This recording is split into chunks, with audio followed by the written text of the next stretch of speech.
I've been called many names in my lifetime. My mother always called me contrary.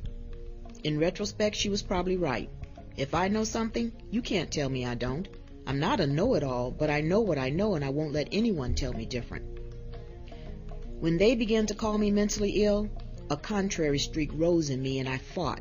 Diagnoses, doctors, nurses, and whoever else called me that. I fought medications, reasons for hospitalizations, counseling sessions, therapists, anything and everything wrapped around that name. Then, of course, they found other names to call me. Non-compliant, resistant, trouble, a difficult person. By the time I met yet a new doctor, I was an angry mess. He listened to me share my story, and we just talked as human beings. At just the right time, without saying a word, he called me worthy, smart, capable, resilient, friend, confidant.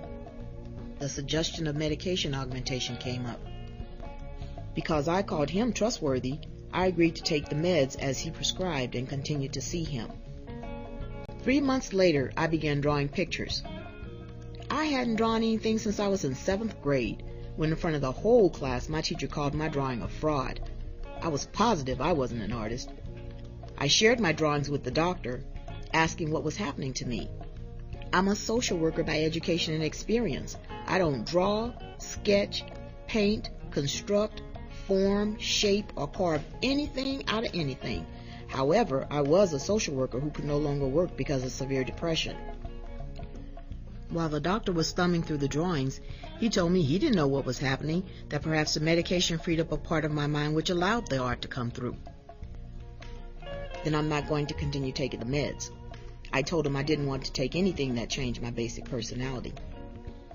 I was referred to PSA Art Awakenings, an agency that uses the arts to help people with serious mental illnesses in their recovery process. I worked the studio as if it were a job, 9 to 4 every day, and begged for extended hours on Saturdays. I experimented with every medium I could get my hands on. I took classes. I poured through hundreds of books trying to find a style like mine. But I still wasn't an artist.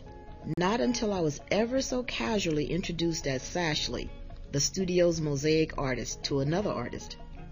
Now these days, they call me leader, teacher, facilitator, mentor, staff, and advocate.